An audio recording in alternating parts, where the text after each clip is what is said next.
Hola, Dios te bendiga. Te habla tu pastor y amigo, siervo de Dios, Carlos Alberto Núñez Maestre, pastor de la Iglesia Internacional en su presencia y plenitud de gozo. Hoy quiero regalarte un mensaje que he titulado ¿Qué haré para heredar la vida eterna? Está basado en Marcos capítulo 10, versículos del 17 al 31, y dice así: Al salir él para seguir su camino, vino uno corriendo e hincando la rodilla delante de él le preguntó: Maestro bueno, ¿qué haré para heredar la vida eterna? Jesús le dijo: ¿Por qué me llamas maestro bueno? Ninguno hay bueno, sino solo uno, Dios. Los mandamientos sabes: no adulteres, no mates, no hurtes, no digas falso testimonio, no defraudes, honra a tu padre y a tu madre. Él entonces respondiendo le dijo: Maestro, todo esto lo he guardado desde mi juventud. Entonces Jesús, mirándole, le amó y le dijo: Una cosa te falta. Anda, vende todo lo que tienes y dalo a los pobres, y tendrás tesoro en el cielo, y ven, sígueme tomando tu cruz. Pero él, afligido por esta palabra, se fue triste porque tenía muchas posesiones. Entonces Jesús, mirando alrededor, dijo a sus discípulos: cuán difícilmente entrarán en el reino de Dios los que tienen riquezas. Los discípulos se asombraron de sus palabras, pero Jesús, respondiendo, volvió a decirles: Hijos, cuán difícil le es entrar en el reino de Dios a los que confían en las riquezas. Más fácil es pasar un camello por el ojo de una aguja que entrar un rico en el reino de Dios. Ellos se asombraron aún más, diciendo entre sí: ¿quién pues podrá ser salvo? Entonces Jesús, mirándolos, dijo: para los hombres es imposible, mas para Dios no, porque todas las cosas son posibles para Dios. Entonces Pedro comenzó a decirle: he aquí, nosotros lo hemos dejado todo y te hemos seguido. Respondió Jesús y dijo: de cierto os digo que no hay ninguno que haya dejado casa, o hermanos, o hermanas, o padre o madre, o mujer o hijos, o tierras por causa de mí y del Evangelio, que no reciba 100 veces más ahora en este tiempo, casas, hermanos, hermanas, madres, hijos y tierras, con persecuciones, y en el siglo venidero la vida eterna. Pero muchos primeros serán postreros, y los postreros primeros. En la vida nosotros tenemos que aprender a tomar buenas decisiones y a ser radicales con respecto a las decisiones que tomamos y que tienen que ver con el reino de los cielos. En el reino de los cielos solo hay dos caminos: una vida eterna con Dios o una vida eterna sin Dios. Cuando hay algo bueno que no pudimos alcanzar por falta de lo que se queda en la mente, la sensación de lo que hubiera sido la vida si al final logró la meta. Muchos llegan a sus camas con la sensación del casi. En la presente historia tenemos a un joven que casi fue salvo, pero al final se convirtió en una de las más grandes tragedias de la Biblia. El infierno está lleno de personas con buenas intenciones, pero las buenas intenciones solamente no bastan para alcanzar la vida eterna. ¿Sabías que uno de los castigos del infierno será el remordimiento de aquellos que, habiendo estado tan cerca de la salvación, casi alcanzada, tuvieron que ir allí, como el caso del joven rico? Cuando comparamos a los hombres y mujeres que depositaron su fe en el Señor, como el paralítico, el endemoniado y el leproso, con este joven, pronto descubrimos la verdadera intención del corazón humano cuando se acerca al Señor. La pregunta: ¿hasta dónde este joven deseaba la salvación? Y la lucha del alma parece ser la misma. Deseo ser salvo, pero también deseo vivir como estoy actualmente. Deseo seguir a Cristo, pero no estoy dispuesto a dejar todo aquello que me gusta, lo que me gusta más, aún a pesar de que me ata a este mundo. Qué tragedia que alguien se pierda habiendo hablado y saludado a Jesucristo. Uno de los ladrones de la cruz fue casi salvo. Consideremos quiénes son los llamados casi salvos de acuerdo con este relato. Primero, los casi salvos poseen estilos de vida correctas. La presente es una historia conmovedora. Al principio nos cautiva la manera como este joven llegó para entrevistarse con el Señor, pero luego nos sorprende su inesperado final. Él vino con la actitud correcta. Al salir él, dice el versículo 17, al salir él para seguir su camino, vino uno corriendo e hincando la rodilla delante de él le preguntó: Maestro bueno, ¿qué haré para heredar la vida eterna? La historia nos dice en el versículo 17 que vino corriendo. En esto hay algo digno de ser observado. Algo vio ese joven en el maestro de Galilea que le convenció de ir a él tan pronto como fuera posible.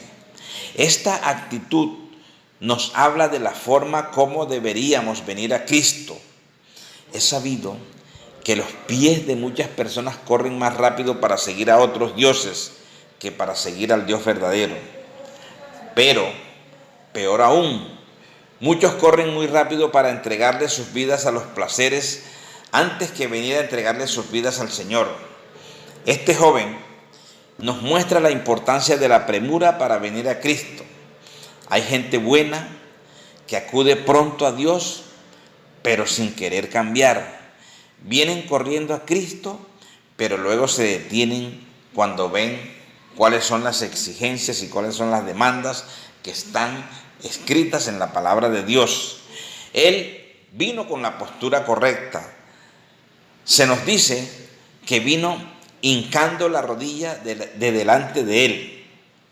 No todos los hombres se postran delante del Señor. Ese joven había oído acerca de Jesús. Nadie se postraría delante de alguien sin que tal persona inspire reverencia. Ojo, que él era un principal en la sinagoga. No era fácil para alguien como él postrarse así. Es un hecho que nuestros amigos inconversos encontremos a personas muy correctas. De hecho, algunos actúan mejor que muchos creyentes. No tienen vicios, son generosos, son muy amables, son muy fieles y hasta tienen hogares ejemplares. Sus vidas correctas los harían candidatos de primera fila para irse al cielo. Segundo, los casi salvos piensan en una salvación por obras. No hay nada que hacer. Nota que este joven vino con la pregunta correcta: ¿qué haré para ser salvo? Aunque esta es una pregunta correcta, pues revela el anhelo legítimo del alma. Este joven tenía en su mente el concepto que más predomina en mucha gente: hacer algo para salvarse. No son pocos los que piensan en lo que deben hacer para ser salvos, pero el asunto es que la salvación no es por lo que alguien haga, sino por lo que ya Dios ha hecho. Este joven, cuando fue confrontado con lo que había hecho, habló de su intachable vida moral, y a juzgar por lo que vemos, este hombre era una persona con una moral mejor que la de muchos cristianos de hoy. Pero una vez que escuchó las demandas de Jesús, se fue. Pregunta: ¿qué es lo que sucede? La salvación por obras quita los méritos de Jesús en la cruz. A la hora de salvarse, lo que más abunda es la justicia personal. La salvación por gracia a algunos les parece muy barata, prefieren trabajar para alcanzarla. Sin embargo, lo que hay que hacer para ser salvo es invitar a Cristo para que cambie nuestro destino eterno. Las obras serán el resultado de mi salvación. Lo que sí hay que hacer es arrepentirse de los pecados y poner la fe en el Señor Jesucristo. Aquí dice, los halagos son para Dios. El versículo 18 dice, Jesús le dijo, ¿por qué me llamas bueno? Ninguno hay bueno sino solo uno, Dios. El joven rico llamó a Jesús maestro bueno, pero Cristo refirió esos halagos a Dios. Aquí notamos parte de la franqueza del Señor. Pudiéramos tener los mejores calificativos para expresárselos a Él, pero los mismos se quedarían en meras palabras si la intención del corazón es otra. El profeta Isaías había dicho con anticipación en Isaías 29:13, este pueblo de labios me honra, pero su corazón está lejos de mí. Podemos adornar nuestras alabanzas con las mejores palabras, pero tener un corazón rebelde. Podemos llamar a Jesús de la manera más exaltada, pero con el corazón negar que lo amemos. No se trata de la impresión que tengo de Jesús, sino del amor que tengo por Él. No se trata de ver en Cristo a un líder que impresiona, por quien tengo una gran admiración, creyendo que esto será suficiente para mi salvación. Efesios 2:8 dice, porque por gracia soy salvo por medio de la fe. Esta es la verdad bíblica. Tercero, los casi salvos son profundamente piadosos. Los mandamientos con relación al hombre, vamos a ver lo que dice en los versículos 19 y 20. Los mandamientos sabes, no adulteres, no mates, no hurtes, no digas falso testimonio, no defraudes, honra a tu padre y a tu madre. Él entonces respondiendo le dijo, Maestro, todo esto lo he guardado desde mi juventud. Cuando Jesús le preguntó al joven sobre los mandamientos, dijo, todo esto lo he guardado desde mi juventud. Es como si hubiera dicho, todo lo que exige la ley para vivir bien y conservar la reputación entre ellos, no he tenido problema en cumplirlos. En esta parte hay un detalle interesante que observar. Jesús no hizo mención de los primeros mandamientos de los 10 que tienen que ver con el hombre y la adoración del único Dios. Por lo que va a suceder al final, si Jesús le hubiese hecho este planteamiento, a lo mejor pone en apuros al joven. No sabemos si la respuesta iba a ser la misma, pues aunque él guardaba los mandamientos que tenían que ver con su relación con los hombres, había convertido sus riquezas en su propio Dios. De esta manera podemos ver a un joven con una enorme lucha. Pregunta, ¿no vive acaso tanta gente en esta disyuntiva? Se esfuerzan por guardar los mandamientos para estar bien con los hombres, pero descubren que los principales, los que tienen que ver con su relación con Dios, no los cumplen. La actitud religiosa de mucha gente, en lugar de acercarlos a Dios, los aleja profundamente de Él. Están tan cerca, pero tan lejos a la vez. La vida respetable no es suficiente. Nadie se salva por guardar los mandamientos. Si así fuese, tendríamos mucha gente salva, porque es bien cierto que hay personas en el mundo que se esmeran en guardar por lo menos los mandamientos que guardó el joven. Piensan que la salvación y el cielo no solo es un asunto de guardar ciertos preceptos. Se ha dicho que el infierno se está llenando de gente respetable, de gente con buenas intenciones, pero que se quedan ahí, de gente que son casi salvos. ¿Por qué razón? Porque nuestras obras son como trapos de inmundicias, dice el Señor, como lo dijo el profeta Isaías. La única justicia que Dios aprueba es la que viene por la fe en Jesucristo.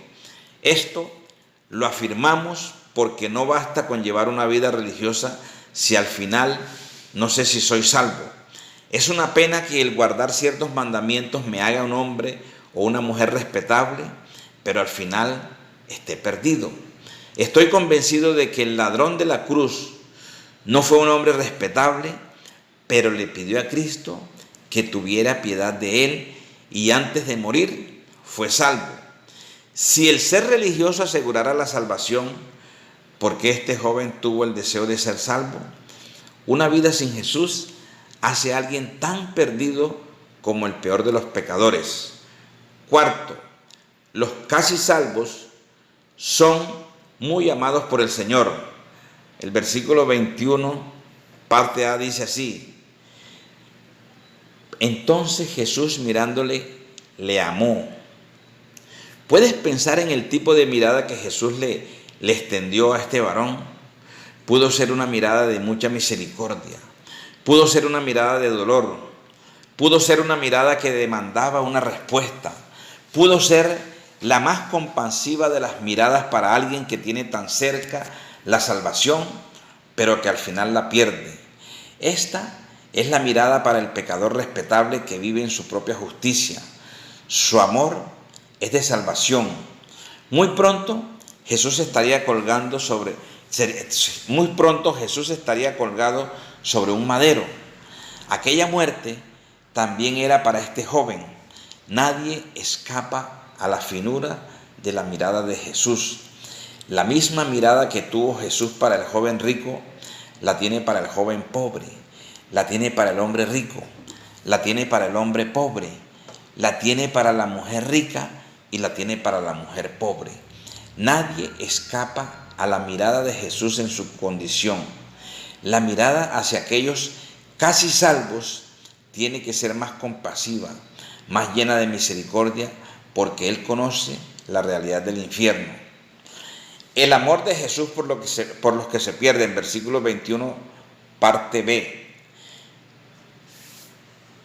Dice: una cosa te falta, anda, vende todo lo que tienes y dalo a los pobres y tendrás tesoro en el cielo, y ven, sígueme tomando tu cruz. Lo último que vemos en este encuentro es un reproche de parte de Jesús. Ni siquiera lo vemos en la pregunta de Jesús: ¿por qué me llamas bueno? Más bien el corazón de esa pregunta revela la compasión que Jesús tenía hacia alguien que podía ser salvo. El amor de Jesús por los casi salvos tiene que ser muy grande. Jamás lograremos captar la magnitud de las palabras de Juan 3:16, donde se nos habla de que porque de tal manera amó Dios al mundo. Porque ese amor, en toda esa magnitud, también está lleno de una paciencia extraordinaria, pues si algo no quiere Dios es que nadie se pierda, pero sí que todos procedan al arrepentimiento. Nadie ama al pecador con tanta ternura como lo ama Cristo. Vea ese amor con el hijo pródigo. Allí el padre tampoco reprochó al hijo descarriado. Su amor desciende y busca al perdido, como la parábola de las 100 ovejas. Quinto y último punto: los casi salvos les falta una sola cosa. Lo que le falta es lo más importante. El joven rico pensó haber pasado no solo un examen de buena conducta, sino quedar como candidato para ir al cielo. Pero después que Jesús lo examinó interiormente, se dio cuenta que algo le faltaba. Aquel joven lo tenía todo ante la vista de los hombres, pero le faltaba todo ante los ojos de Dios. Una cosa te falta. Es el asunto más importante que debe ser resuelto en la vida de cada persona. ¿Qué le faltaba a aquel joven? Vea que era joven, principal y rico, con una altísima moral. Aquí tenemos una de las revelaciones más grandes de la Biblia. El corazón del hombre pudiera estar atestado de muchas cosas buenas, pero faltarle lo que más importa. ¿Se ha preguntado por qué la gente más infeliz es la gente que lo tiene todo? A Jesús hay que seguirle. El versículo 22 dice: pero él, afligido por esta palabra, se fue triste porque tenía muchas posesiones. Este es el asunto más difícil de esta historia. En la primera parte vemos a un joven entusiasta, un joven alegre, un joven seguro de sí mismo y hasta impresionando al maestro con su estilo de vida. Pero luego leemos estas palabras: pero él, afligido por esta palabra, se fue triste. Este es el cuadro de nuestro mundo. Todo se ve muy alegre, pero a la hora de oír las palabras ven, sígueme tomando la cruz, el asunto cambia. No se está listo para cambiar los tesoros de la tierra por lo que nos esperan en el cielo. No tomemos la decisión del joven de esta historia. Allí está en juego la eternidad. Seguir a Jesús, dejando lo que más amamos, es una decisión de valientes. Y esto, al final, tiene una excelente recompensa, que es la vida eterna. Después que el joven rico se fue triste, por cuanto las demandas para seguir a Jesús le parecieron muy altas, los discípulos no terminaban su asombro y tuvieron que hacer una pregunta que les preocupaba sobremanera. ¿Quién, pues, podrá ser salvo? Versículo 26 dice: ellos se asombraron aún más, diciendo entre sí: ¿quién, pues, podrá ser salvo? Y la respuesta de Jesús sigue siendo orientadora frente a la inquietud humana. Para los hombres es imposible, mas para Dios no, porque todas las cosas son posibles para Dios. Eso está en el versículo 27. Esta es la verdad que hay que afirmar frente a la pregunta que hizo el joven. Dios está interesado en que todos los hombres se salven. Los hombres deben irse alegres después de encontrarse con Cristo, no tristes. Los que no son salvos siempre se van tristes. Piensan más en lo que van a perder que en lo que van a ganar con Jesús. Con Jesús siempre vamos a ganar. Pregunta: ¿cómo saldrás hoy delante de la presencia de Dios? Padre, yo te doy gracias, oh Señor, por esta poderosa palabra, oh Rey. Señor, te doy gracias, oh Rey, porque tú nos has hablado a través de esta palabra, Rey. Señor, el infierno está lleno de muchas personas con buenas intenciones, oh Dios.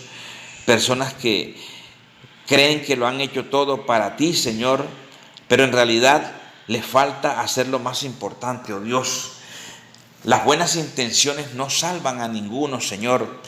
Nosotros, como hijos tuyos, Padre amado, tenemos que tomar decisiones radicales que nos permitan a nosotros estar y vivir un evangelio alegre, gozoso, feliz, estar contentos contigo, Señor, y dejar a un lado todo lo que a ti no te agrada de nosotros, oh Dios. Padre, yo te doy gracias por toda persona que está escuchando este mensaje, Dios, y te pido, Rey, que tú tengas misericordia de cada uno de nosotros, oh Señor, Padre, y que como ese joven rico, Señor, que aparentemente había cumplido todos los mandamientos, Señor, morales frente a los hombres, oh Señor, le faltaba lo más importante, Señor, dejar todo, Dios, dejar todo atrás, Señor, para seguirte y tomar su cruz, oh Dios. Padre, no permitas que nosotros hagamos lo mismo que hizo ese joven rico, Padre. Ayúdanos, oh Dios. Ayúdanos, Señor, a que nosotros podamos quitar todo aquello, Señor, que está impidiendo, Señor, que nosotros podamos tener un verdadero encuentro contigo, Señor. Te amamos, oh Dios. Te adoramos, Señor. Glorificamos tu nombre, Señor. Ayúdanos, oh Rey, a seguir sirviéndote a ti, Señor. Ayúdanos a seguir pegados de ti, Señor, porque separados de ti nada podemos hacer, Padre amado. Yo te pido, Señor, que sea el momento para que todos y cada uno de los que estamos escuchando este mensaje, Señor, nos afirmemos a ti, Señor, y no hagamos como el joven rico que en vez de afirmarse en ti se alejó de ti, Señor, y fue casi salvo, Señor, pero al final su alma se perdió, Señor, por no dejar las cosas que le impedían llegar a ti. Te doy gracias, Señor, en el nombre de Cristo Jesús. Amén, amén y amén. Gracias, Señor. Gracias, Dios. Gracias, Rey de Reyes y Señor de Señores. Amén.